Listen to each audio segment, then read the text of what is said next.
Today's conversation is so full of heart because we're talking to Jaime Breeze, who we adore and admire so much. Jaime is multifaceted when it comes to communicating with spirit. She's able to communicate with all facets of spirit, including deceased loved ones, as well as animals. Today, we'll be focusing mostly on Jaime's animal communication. We've both had experiences with Jaime that have helped us with our animal children, as well as in life. Hi, Jaime. Hi, Jaime. Hi, Robin. Hi, Karen. So good to see you. Thanks for having me. Let's talk about your gift. Yeah, so I'm a spiritual medium, psychic, and animal communicator. And I grew up kind of doing this work personally, like not fully showing those around me my abilities to connect with spirit or animals. And so I feel like when I think about it, I started connecting with animals at the age of 3 with my cat growing up. Her and I would have deep conversations. And it wasn't until I started speaking to my parents about my conversations with my cat that I realized they didn't talk to her. And so I thought that was very strange. And it just took me by surprise. Like, you don't talk to animals. And also during that time, I was seeing spirits, I was seeing angels, and I was able to predict people's futures in some sort of way. But again, I felt that this was quite a normal thing and everyone was doing it. So I've been doing this work for, I guess, 38 years now. Ask about the conversation part. When you say you have conversations, what does that actually mean? Are you literally hearing them in words, or is it just sort of this knowing that you have of what they're feeling? So with animal communication, Karen, it's all based on telepathy. And telepathy is the world's oldest form of language. And we all have that capability. All creatures on this planet are telepathic. However, when we are children, we are learning a verbal language. So we kind of put that telepathy level on the back burner and stop using that side of our brain. So it's just a muscle in our brain that can be retrained. And we just have to be open to that. And it's like going to the gym and reworking a muscle. It's there. And so anyone can be telepathic with their animals. And when we receive telepathic messages, it's in a form of like a thought, a feeling, a color. And it's just coming to you kind of like in your mind's eye in a way. And that's how the information is transferred from an animal to humans. And whether you know you have this capability or not,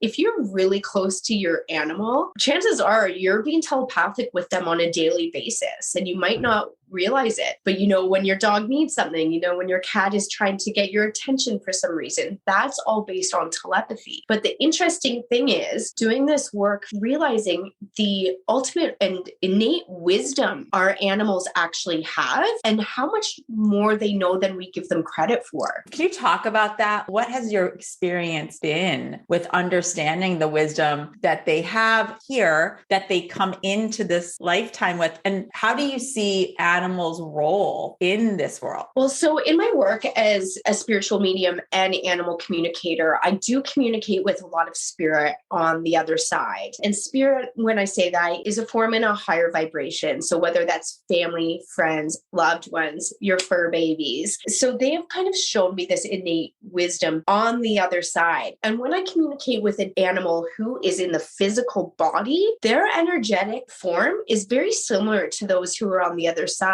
And when I communicate with an animal, they have shown me that they are in touch with the other side. They work in between worlds in a way, which is kind of interesting. So when I communicate with animals, it's for physical, behavioral, emotional needs, or if someone just wants to check in with their baby to make sure, hey, I'm giving them the best life possible. And, a lot of my readings are based upon that. And it's funny because our animals will come through and say, these are my likes, these are my dislikes. This can help with my breathing issues. They do give me a lot of medical information as well. And one of my favorite stories, Robin, my green apple story, which I know I've shared with you before, but I'll share it again.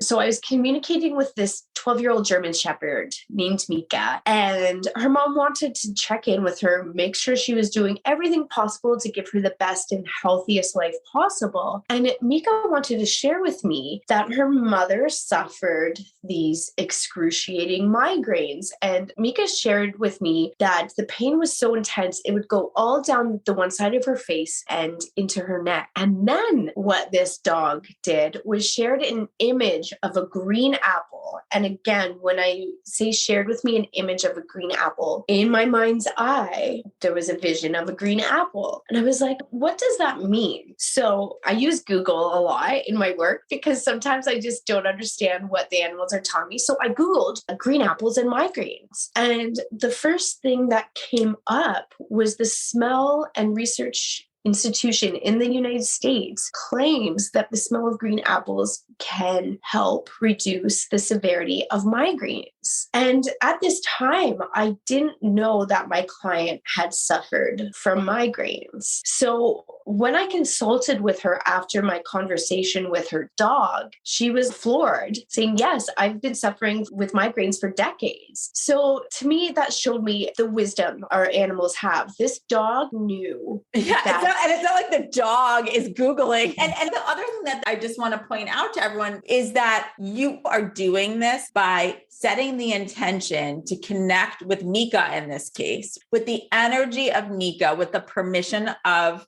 its mother, its human mother, right? And that you're doing this from your home in Canada. And I don't know where Mika and her mother live, but it's far away. And so you're not having to do this in person. I think that's what I'm trying to help others understand. You've done this, and I'm sure some of our stories of working with you and our animals will come up. But I'm in Chicago, Karen's in Dallas, you're in Canada, and you're doing this. For you, it's helpful to have a picture of the dog or cat or animal or person or whomever. That helps you, I think, zero in a little bit on their energy. But you do this from afar. You're not on the phone, you're not on Zoom when you're initially doing some of your reading. Right. Yeah. And that's the beauty of telepathy and energy work, because everything is energy. We're all energy. And by setting an intention, like you said, it's like pinpointing who you want to contact. So I do like having a photo because I can pick up a lot of psychic energy from that photo. So I can see what who your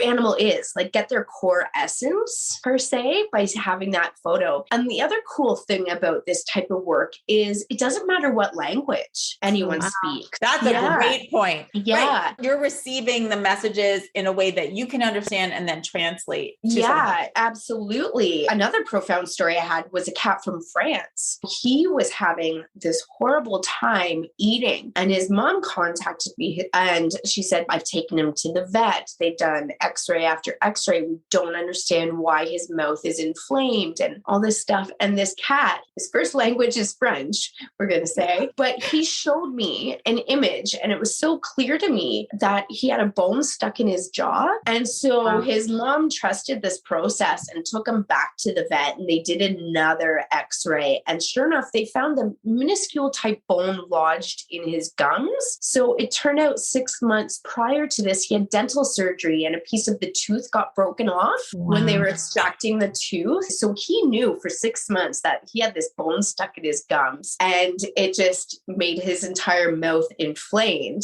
and he couldn't eat properly. So that's a cool example of not only is this capable through different languages, but over long distances, over the ocean. Like you said, Robin, don't have to be right there. It's unbelievable. And I know you've done several readings for me and for our family. And one of the readings had to do with our rescue dog, Al, who we really didn't know much about. We just knew that he had been found in Tennessee. There was a very loose idea about what had happened to him. They didn't even know how old he was. Anyway, my point is we talked to you because we knew that there had to be some traumatic events that had happened in this lifetime, because he was trepidatious around a lot of different movements and so forth, although so sweet and so kind. And And there was an immediate attachment to my husband, which was fascinating to all of us. And you were able to zero in right away on the connection between him and my husband that goes back lifetimes, and with me as well. And then you were able to figure out what actually had been his circumstances in this lifetime that led to becoming rescued, but certain reasons why he has certain reactions to our movements, but also even things like peeing in the house. So for anyone listening who has a pet that they don't understand why they pee in the house, you were able to figure out why. And for him, it's actually a security thing because of his circumstances. He had been left outside for very long periods of time, kicked, chained to things. I mean, there's so many reasons. Now it gives us compassion and understanding. And you were also able to talk to him and help him not pee in the house, to let him know how much we love and care about him. It's been very helpful. I think since we've had a reading with you many months ago, I think he's only peed in the house once, which is huge. Think about how great that would be, like if the shelters could have access to that information before an animal was adopted, right? So that they could have that little insight into their behaviors. So often it happens that that poor little animal gets home and maybe doesn't have a good fit with that family because all of those behaviors are either unknown or you don't know what their roots are. So it's such a wonderful insight to be able to give to people. And I'll just add, we had our Bentley done by Jaime just about a week and a half ago. And it's so incredible. We did so much invasive testing on him that gave us no answers, and spent really a fortune on just trying to understand what was going on with him. He was going blind. We couldn't figure out why. He was having seizures. He was gaining weight. He was like uncontrollably eating. It was just so many weird things. And he looked like he was in shock, and we couldn't figure out why. And I'll never forget, Jaime, you coming to that call. First of all, you had all your research, all your paperwork of all this Googling that you had been doing. And you were so excited about the fact that it was like something that we would never have expected, nor I don't think anybody would have found easily. You were pinpointing for us to look at a little pinch in his neck that happened when he was outside running. We have two other big dogs, and he runs with them all the time in this little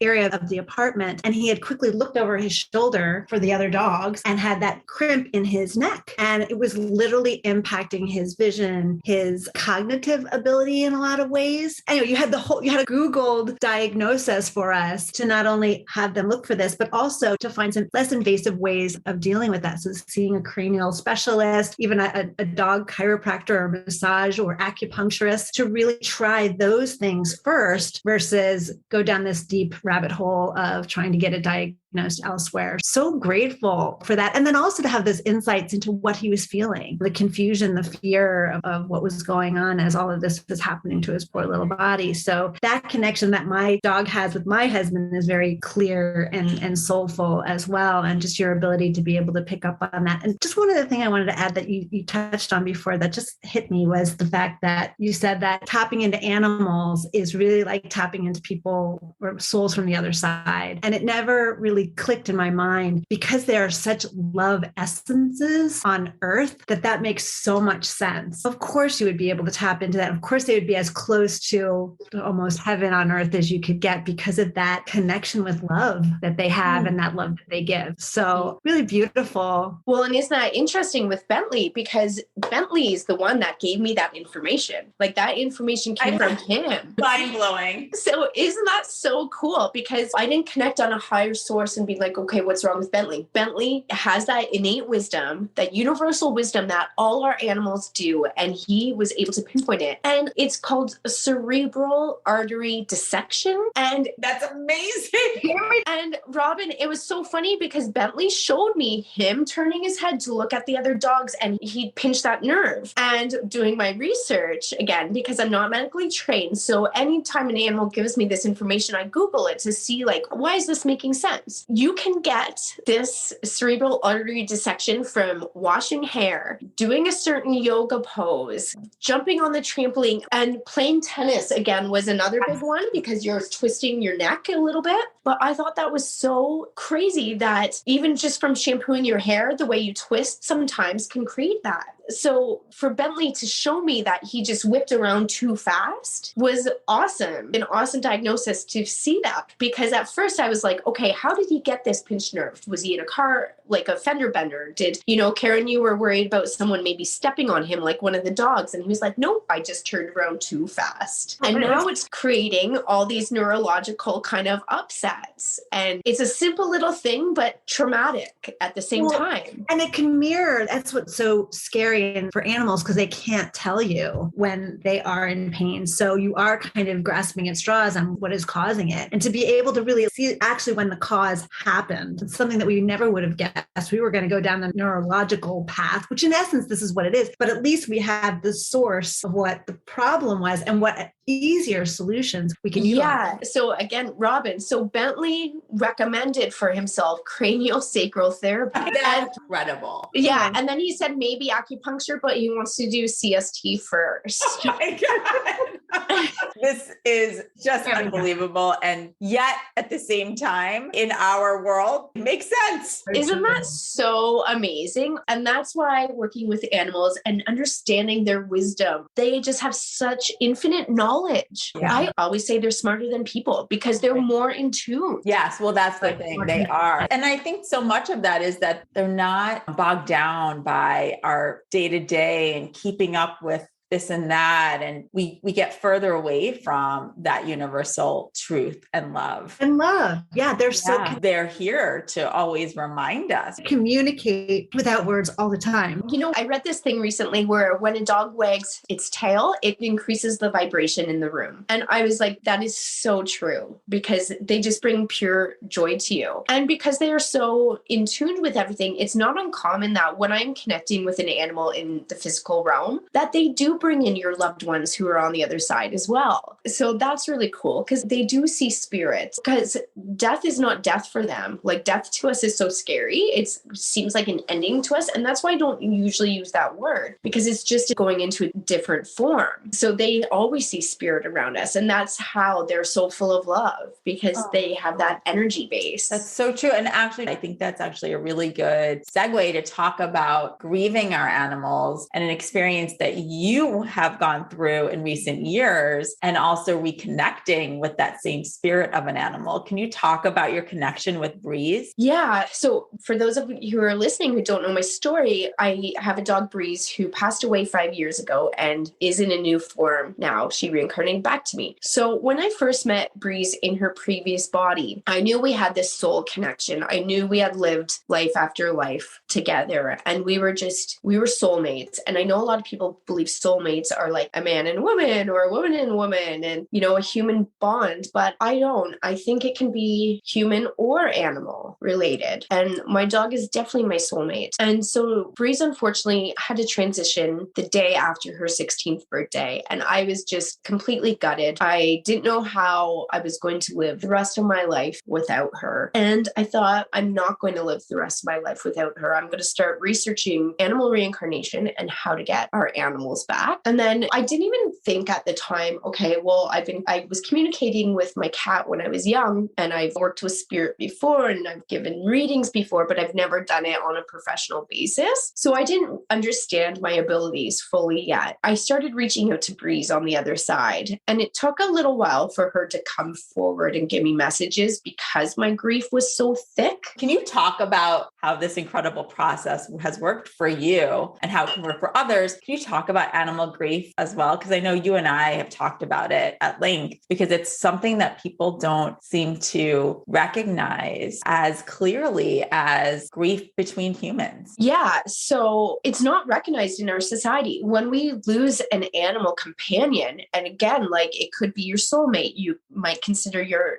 cat your daughter. And when they transition to the other side, it is like losing a family member to many of us. And it's not recognized in our society. Like, you have to go back to work the next day, or it's just a dog, you can get another one. That doesn't sit well with me. I think we need to change that. We need to be more accepting of it in society, because animals mean so much to us. And those people who are grieving their animals, their life has now changed completely. It's not the same. No, it wasn't just a dog. It it was my sister, it was my brother, it was my daughter, it was my best friend. And people grieve animals for months. And I have a few clients right now they are struggling hard because of this. So when Breeze was on the other side, I grieved so hard. I went to psychiatrists, I went to doctors, I went to grief counselors. No one could help me. No one. And I was lost. I was beside myself. I didn't know what I was going to do. And that's when I started reaching out to Breeze because I needed to know that our relationship wasn't over. And that was the hardest part. I was terrified that I would never see her again. It was just done. And that's so unfair, you know? And then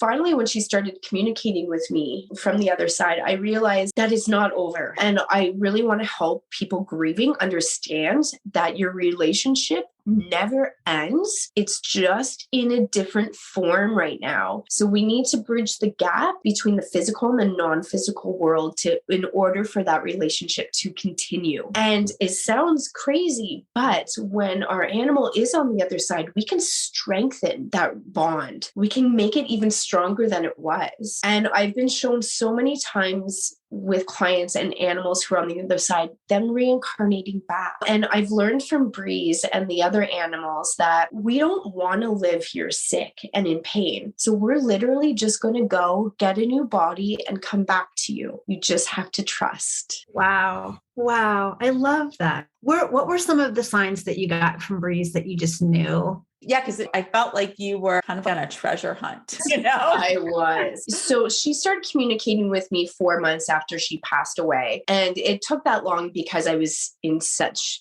grief and denial. And then I was determined. I was, okay, I'm getting her back. So she started with dreams. She started with certain songs all of a sudden coming on the radio. The important thing is to notice these signs that spirit is giving to you. By acknowledging these signs, you're building that strength in the energetic relationship so they can give you more information and more signs, whether that is a human family member or an animal family member. It's all the same. So Breeze started giving me these signs, and she gave me the inner knowing that she was coming back to me. So I started talking to her and saying when, where, how, and she just kept giving me more information. And it was about a 2.5-year journey where I was collecting her evidence and data, per se, in a journal of where and how to find her. And she started giving me dates. Specific dates. She gave me June 6th, which turned out to be her conception date. I thought it was her birth date, so I misunderstood that. So I was looking in this part of the world, looking for litters of puppies, thinking it was her, but I was a few weeks off because I thought June 6th was her birth date, but it was actually August 7th. She actually gave me a vision of what she was going to look like as well. And thankfully, she was only a 3-hour drive from where I live and not super far. I know someone's animal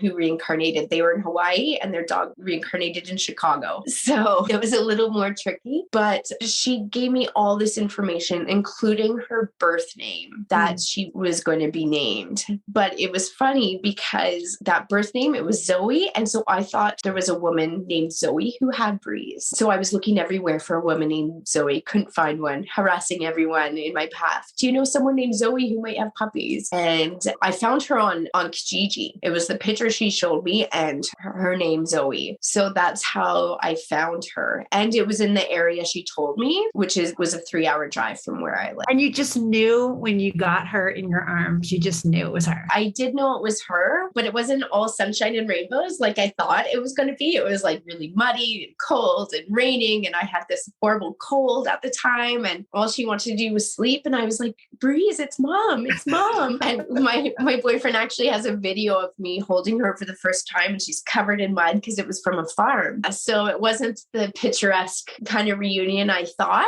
but it was still perfect. Through this process, and Breeze also showed me when she was on the other side, just to back up a little bit, she showed me us being intertwined together forever. And what she showed me in this dream was an umbilical cord coming from me to her. And she was this little puppy floating in space, and we were connected by this golden cord. And that made me understand we're one. And so don't worry. So if you're going through an animal grief, just try and remember the relationship isn't over. It's just in a different form, and they'll come back to you. And everyone who meets Breeze, who knew her in her previous body, they're just blown away. They're like, yep, that is her. She's exactly the same, different color fur, different breed, but her eyes, her demeanor, her attitude, like everything to a T. That gives people, I think, so much hope. I feel like you sharing your story and having gone through what you have, it gives so many people hope, because there is that soulmate connection, and whether that's actually an animal or person. Yeah. And I even went to my mentor, who was a spiritual medium and psychic, and she couldn't give me information. Wow. Like that's how, so it was all learning. Yeah. Wow.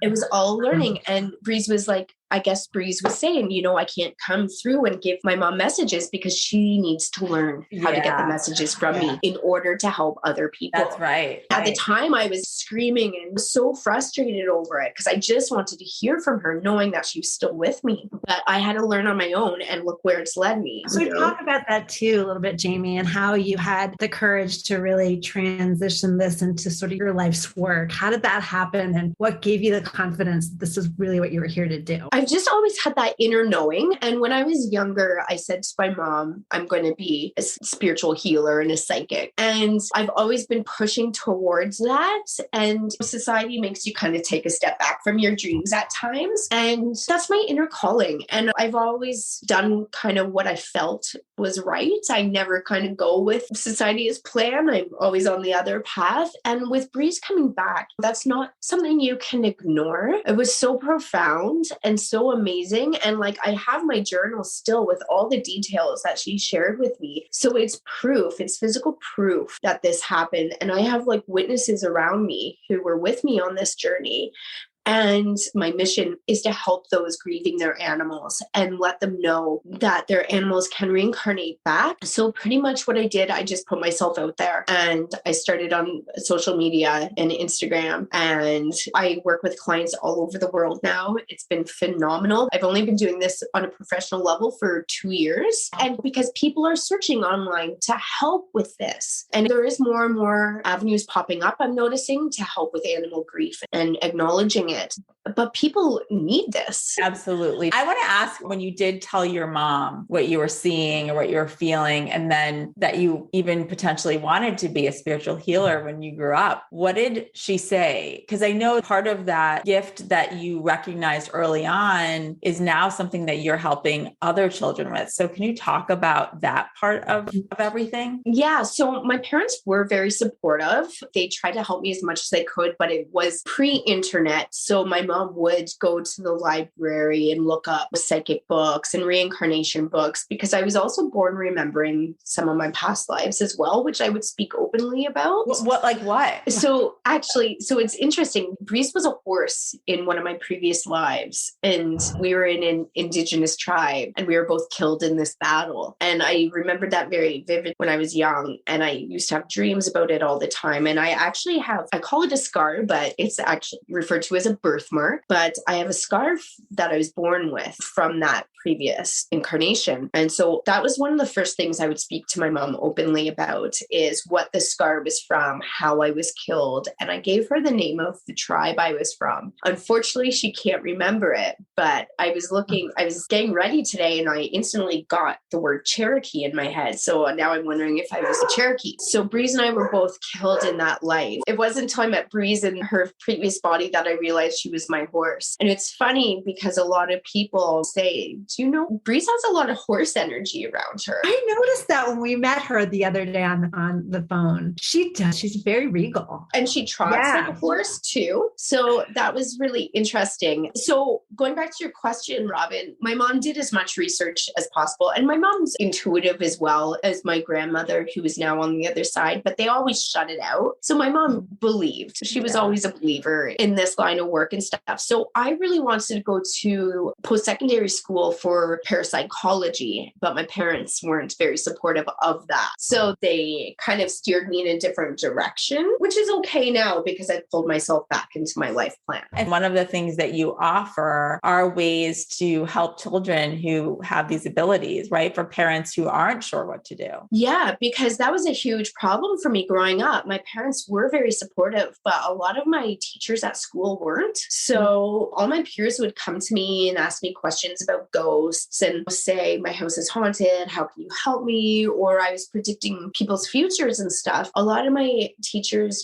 thought I had a mental illness, and they would send me to the school counselor and try and get me on medications. And it was that's scary. That's really it was scary. Yeah. And because people they just aren't aware and open. And growing up, it was a scary time for me because I would see spirit and I didn't know how to handle that. And going to bed at night as a kid and feeling like there's someone in your room and then you get taps on the shoulders is terrifying. Yeah. Or your toys are moving on their own. It's baffling. And so I did not sleep well for years. And then my cat, who I was very connected to, she would see spirit too. So we'd be lying in bed hiding. Her eyes would be darting around the room and she'd be hissing. And I'm like, oh my goodness. So that's why I wanted to create my Psychic Kid and Teen program to help young people who have psychic abilities, and I believe everyone does, to help these young people harness their powers and not distinguish them. And because it can be a scary time for people, but if we know how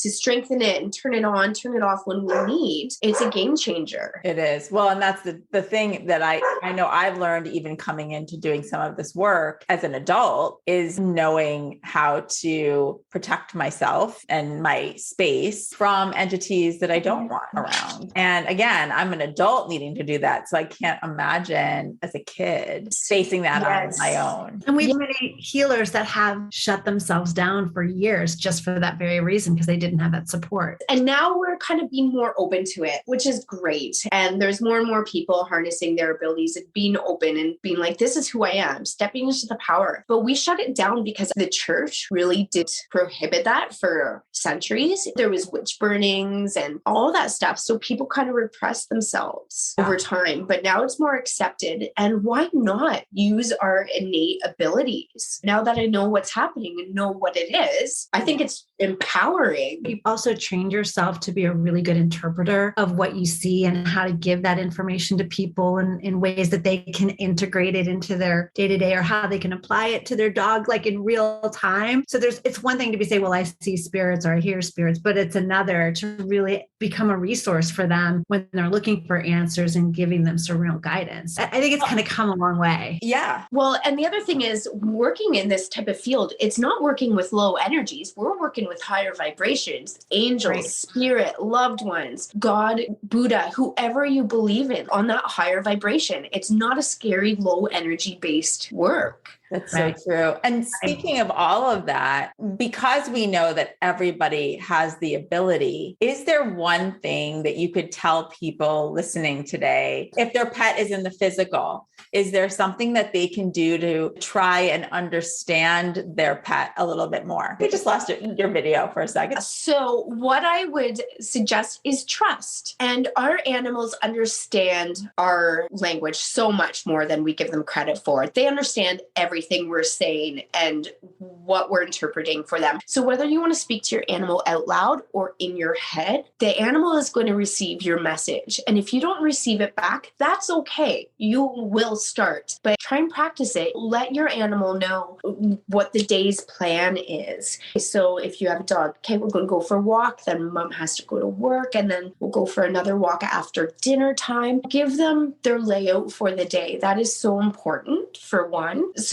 But just acknowledging them and creating that space for them and allowing them to be a part of your life in that next level is very important. Having them involved, explaining everything to them. That's the first step. Absolutely. And they're going to receive that message 100%. Now, in order for you to receive that, it might take time. I believe meditation is an absolute powerful tool that we all should incorporate into our lives. And it doesn't have to be an hour or 2 hours. It just has to be a couple minutes, calming that mind and allowing energies to kind of start flowing within you. And yeah, so trust is the big thing. If you get a download of a picture that your animal wants to send you in your mind, or you think you hear they spoke to you about something, trust it. Speaking of meditation, in the meditation, set aside a minute or two of an intention to say, I want to connect in with so-and-so pet and see what you receive there. And maybe utilizing that moment, that energetic connection to really listen in a little bit more about what you're hearing. Yeah.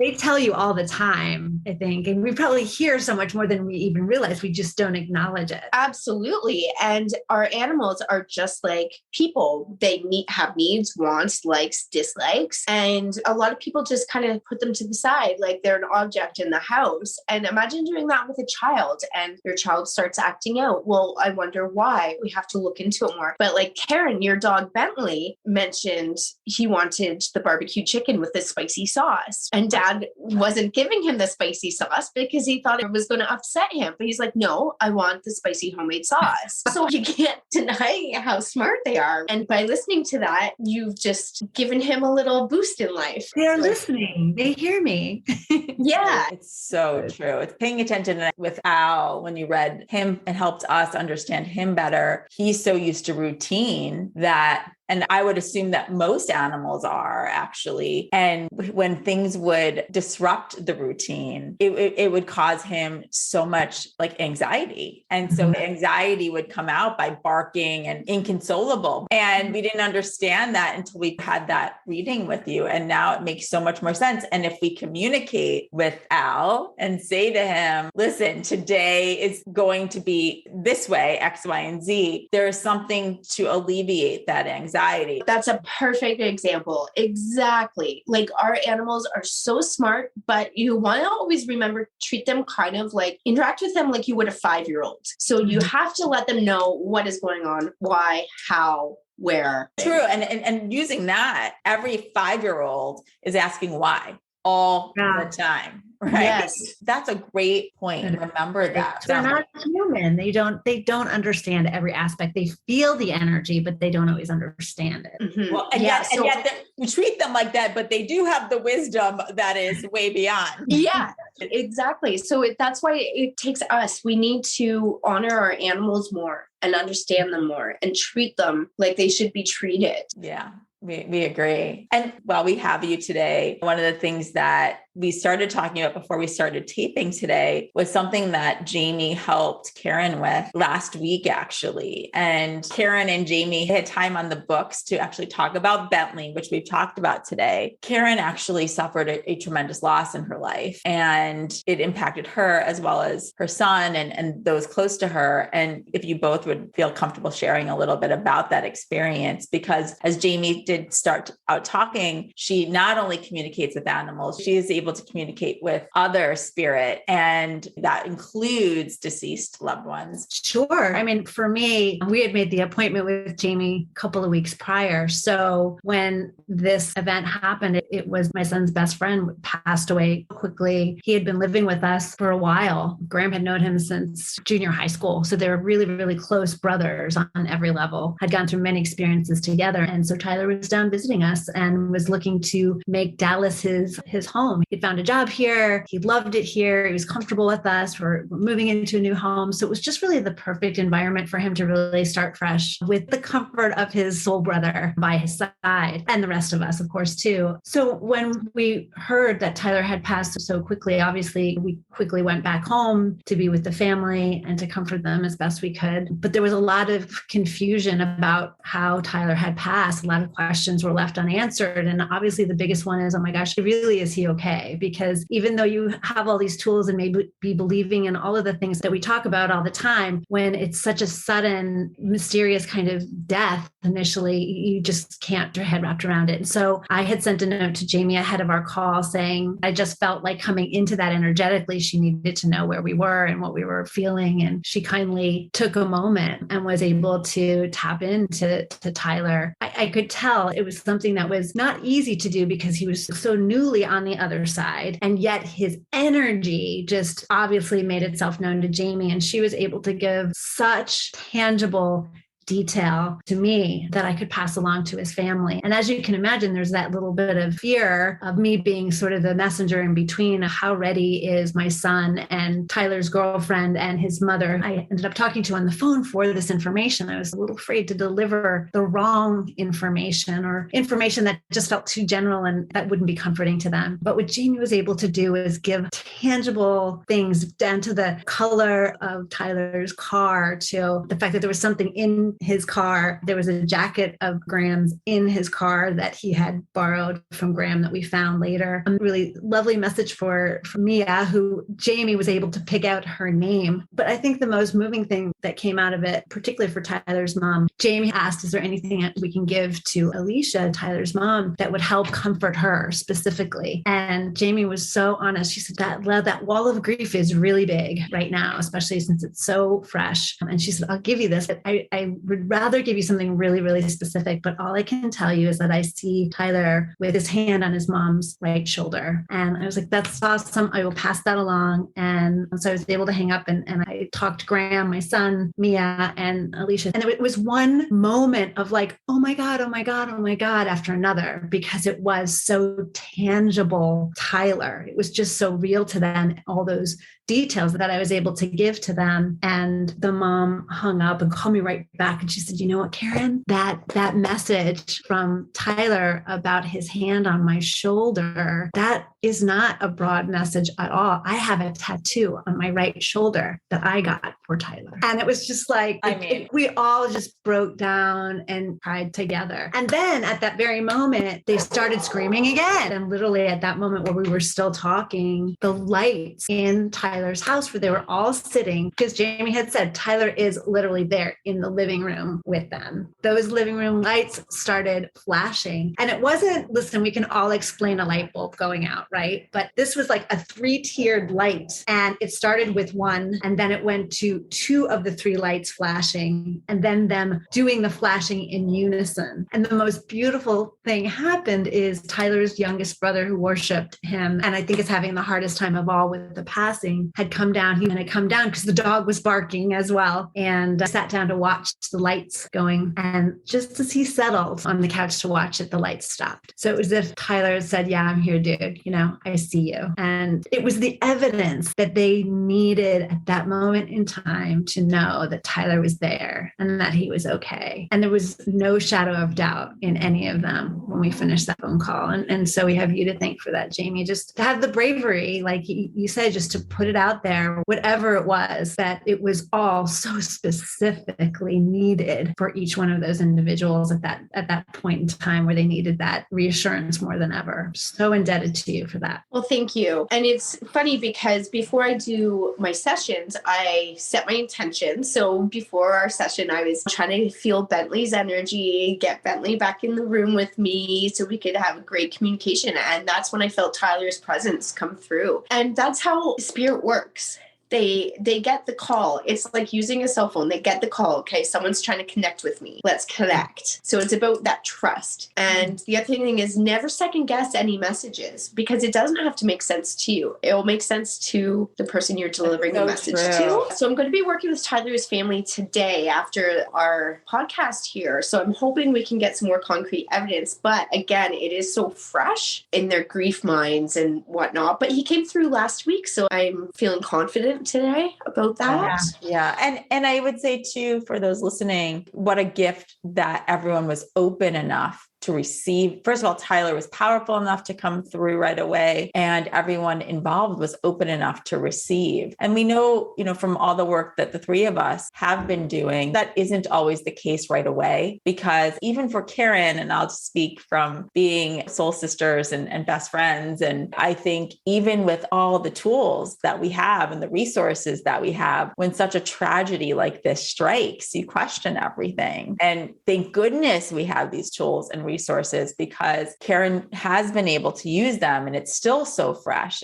But Jaime, what you were able to do in such a short amount of time was quickly pivot. And that validation that you gave to her son, Tyler's family, and then having Tyler validate it with this physical act of showing those lights as Karen's reading the messages, it was just so miraculous, honestly. And I know, Karen, when we spoke right after, you're like, this has changed everything. Yeah, it really is. I mean, so often you feel it made you really in the moment of grief, of profound grief, shifted the energy immediately to, oh, they're right there. They really, really are. Shift it to excitement a little bit, right? It really was. And it was so profound that it was like we were gleeful. Yeah. Given that gift of knowing when we were so devastated. And it shifted everything. From that moment on, all we did and are still doing is looking for signs that he's there and he's delivering. It's like what you said before, Jaime. It's like you're strengthening that connection energetically because you're using that on a day-to-day basis to ask for the signs and look for the signs and receive. And I think those listening to, the one thing I really want to point out is that we're not saying that you're not going to be sad or that you're not going to grieve. Like, that is a real thing. Like, you will still miss the 3D, that human actual connection, that I think you have to get readjusted to not seeing them in the way that you remember seeing them. However, the knowing that the energy has just changed form, which Jaime, I know you were saying, pointing out before, it has changed form and that they're still there is such relief. Yeah. And doing this type of spiritual work does not shield us from grief at all. And again, like what you just said, Robin, about not having that physical form, we as humans love physical touch and sight. And when we don't have that, it doesn't exist in our minds for most people. And that's why I think grief can be tricky. So if Tyler's body isn't physically around that room, that's hard for people because it changes everything. It does. Life is different as we know it, but knowing that energy is still there, and for his family to be so open and accepting of his relationship while he's on the other side is going to be such a powerful tool it is. It will help them continue the relationship. It will. Exactly. And again, the most important point is for like Tyler's brother and mom and Graham, that relationship is not over. It's never over. It's not ended. It's continuing. Right. And the important part is, and the hardest part is acknowledging that and accepting it and seeing where that goes next. Because people are so afraid you'll never see them again. That's not the case. And doing mediumship work, a lot of time, spirit tells me I'm waiting for them to come to my level because with reincarnation, it can be nerve-wracking thinking, well, what if my mom reincarnates back and I miss her when I'm on the other side? But spirit, most of the times it's shown me, I'm going to wait for them to transition so we can be together on this energetic realm. And then if we decide to go back to a human form, we can do that together. Such a gift you give people to have this connection, to reaffirm that connection is really there. It's the best kind of healing you can offer. Really? Yeah, I think for grieving, it is. And I'm not saying grief counselors and stuff aren't good as well, but I just didn't get what I needed when I was grieving and when I needed help. I think mediumship and animal communication and this type of work is the best healing. I agree. I mean, I know, having lost my dad when I was young and not knowing that this was something that could be real. I mean, it helped me later in life when I didn't even know I needed that healing. I wish I had known it. And I know it's timing is everything. That's why I'm doing the work I'm doing. I want others to know that this is available to them and, and lessen the suffering. Just thinking about Tyler's brothers now will always look. for him. Yes. Reach out for those signs because of that experience. That opened a whole door for them that never would have been there, I think, without your offering. I know. And I'm so glad we were able to share this. I know, Jaime, you've talked about how you've had similar experiences helping many others and in that respect. And you are a gift. And thank you for sharing your gifts. Thank you for educating all of us, inspiring all of us today, talking about both animal communication as well as just spirit communication. I know that you have probably opened a lot of doors for people today to think differently. Yeah, I hope so, because grief, again, going back to it, it's so scary for so many people. And we can kind of find a light in it if we seek, per se. As we're talking, there's these orbs coming in. So I don't know who that's for. I kept seeing them during our podcast. So I don't know if you kept seeing me looking. I just kept seeing the orbs popping through. Okay. So we're definitely creating some energy here. No. It's Tyler. When he was a baby, his mom told me that his room, he always said he had a room full of orbs all the time. Okay, good. I hope it's Tyler. Wow. Wow. Well, thank you so much for your gifts that you've given us personally, for following this work, for continuing to innovate too, the way you do your work and touch people. I love what you're doing with children. I think it's so important. And keep us posted on how we can continue to get your word out there of all the work that you're doing. Thank you both for giving me this platform to speak about something I'm so passionate about, and anyone I can help, I'm flattered to. Yes. And Karen and I know we will be working with you more as we continue on with all of our efforts, because I know there's lots of work to do together. And for those listening, you can find out more about Jaime or book a session with her or take one of her courses at Jaime, Jaime Breeze, BREEZE.com. And you can also follow her at The Mountain Medium on Instagram. Thanks, Jaime. So much, Jaime. Thank we you. Love you. Thank you. Love you too, ladies.